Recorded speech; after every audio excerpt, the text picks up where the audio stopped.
Fitzgerald Kennedy, do solemnly swear I, John Fitzgerald Kennedy, do solemnly swear that you will faithfully execute the office of President of the United States that I will faithfully execute the office of President of the United States and will, to the best of your ability, and will, to the best of my ability, preserve, protect, and defend the Constitution of the United States. preserve, protect, and defend the Constitution of the United States. So help you God.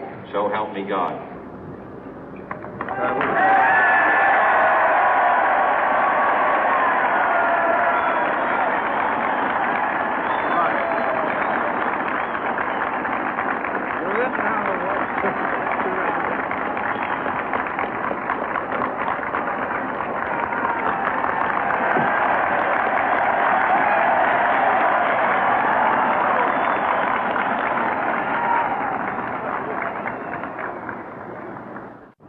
Vice President Johnson, Mr. Speaker, Mr. Chief Justice, President Eisenhower, Vice President Nixon, President Truman, Reverend clergy, fellow citizens. We observe today not a victory of party, but a celebration of freedom, symbolizing an end as well as a beginning, signifying renewal as well as change. For I have sworn before you and Almighty God the same solemn oath our forebears prescribed nearly a century and 3/4 ago. The world is very different now, for man holds in his mortal hands the power to abolish all forms of human poverty and all forms of human life. And yet the same revolutionary beliefs for which our forebears fought are still at issue around the globe. The belief that the rights of man come not from the generosity of the state, but from the hand of God.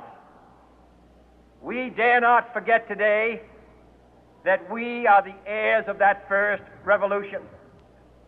Let the word go forth from this time and place to friend and foe alike that the torch has been passed to a new generation of Americans born in this century, tempered by war, disciplined by a hard and bitter peace, proud of our ancient heritage, and unwilling to witness or permit the slow undoing of those human rights to which this nation has always been committed and to which we are committed today at home and around the world.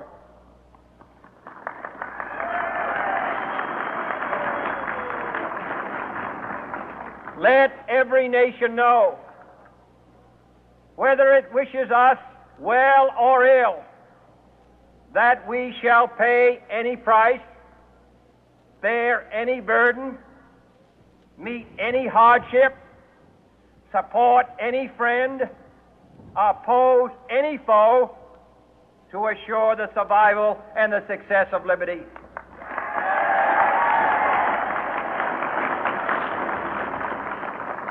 This much we pledge and more. To those old allies whose cultural and spiritual origins we share, we pledge the loyalty of faithful friends. United, there is little we cannot do in a host of cooperative ventures.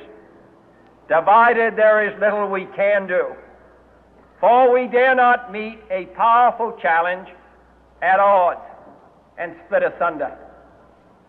To those new states whom we welcome to the ranks of the free, we pledge our word that one form of colonial control shall not have passed away merely to be replaced by a far more iron tyranny. We shall not always expect to find them supporting our view, but we shall always hope to find them strongly supporting their own freedom, and to remember that in the past, those who foolishly sought power by riding the back of the tiger ended up inside.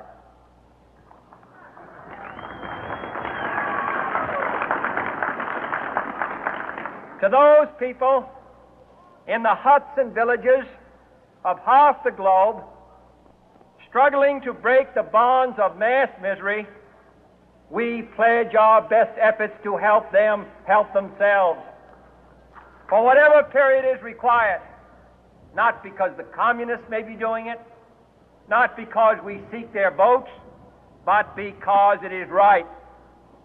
If a free society cannot help the many who are poor, it cannot save the few who are rich.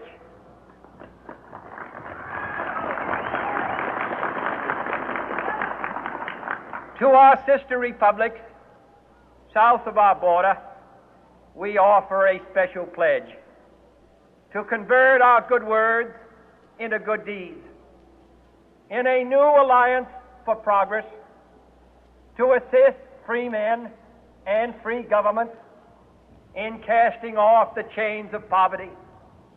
But this peaceful revolution of hope cannot become the prey of hostile powers. Let all our neighbors know that we shall join with them to oppose aggression or subversion anywhere in the Americas. And let every other power know that this hemisphere intends to remain the master of its own house.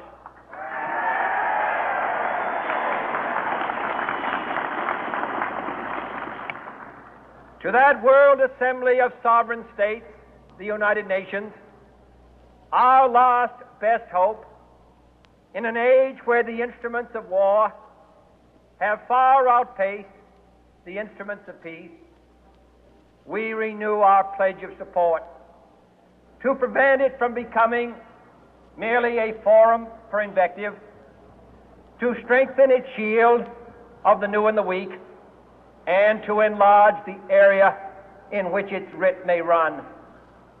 Finally, to those nations who would make themselves our adversary, we offer not a pledge, but a request that both sides begin anew the quest for peace. Before the dark powers of destruction, unleashed by science, engulf all humanity in planned or accidental self-destruction, we dare not tempt them with weakness, for only when our arms are sufficient beyond doubt can we be certain beyond doubt that they will never be employed.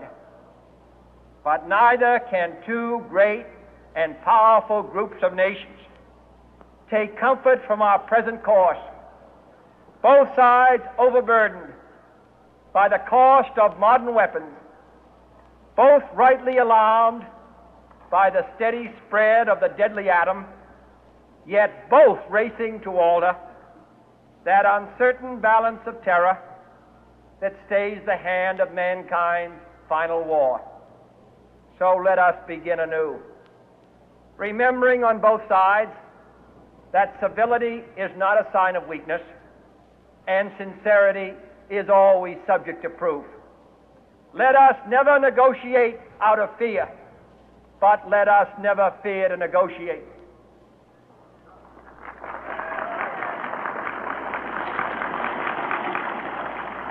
Let both sides explore what problems unite us, instead of belaboring those problems which divide us.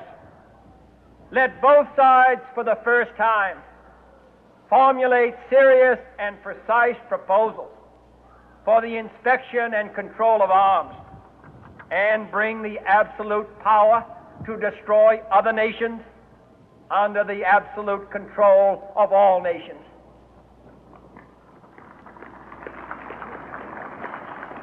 Let both sides seek to invoke the wonders of science instead of its terrors.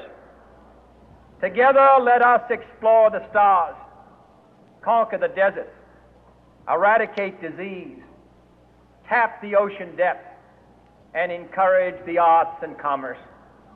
Let both sides unite to heed in all corners of the earth the command of Isaiah to undo the heavy burden and let the oppressed go free.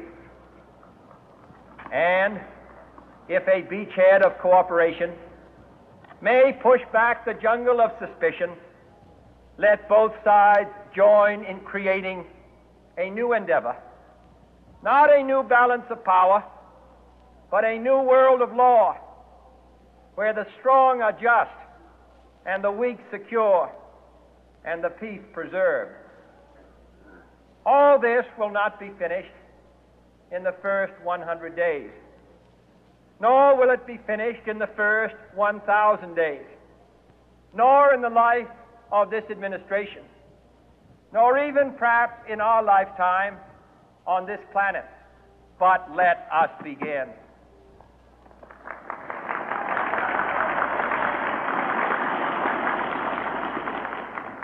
In your hands, my fellow citizens, more than mine, will rest the final success or failure of our course.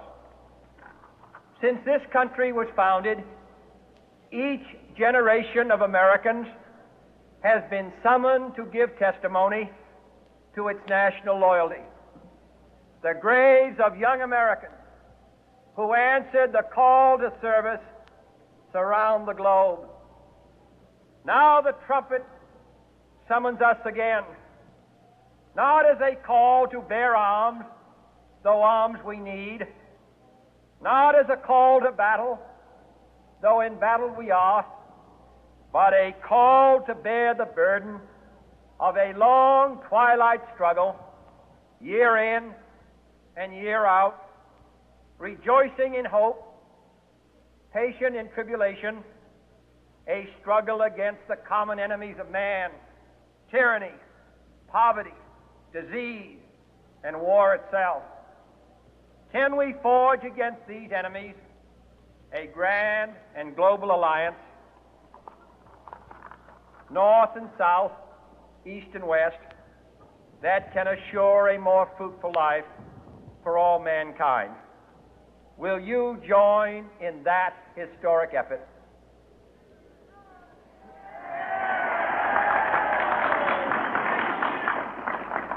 In the long history of the world, only a few generations have been granted the role of defending freedom in its hour of maximum danger. I do not shrink from this responsibility. I welcome it.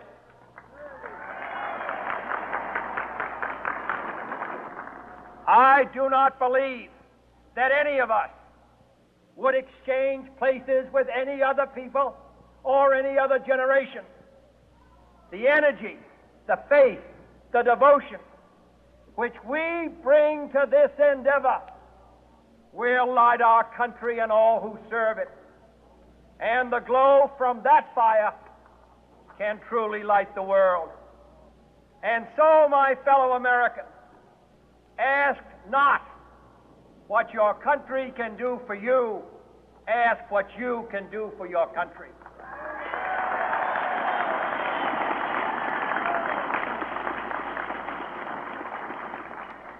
My fellow citizens of the world, ask not what America will do for you, but what together we can do for the freedom of man.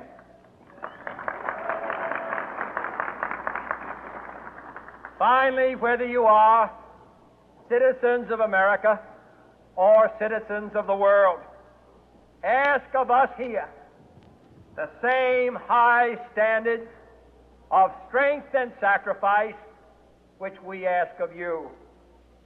With a good conscience, our only sure reward, with history the final judge of our deeds, let us go forth to lead the land we love, asking His blessing and His help, but knowing that here on earth God's work must truly be our own.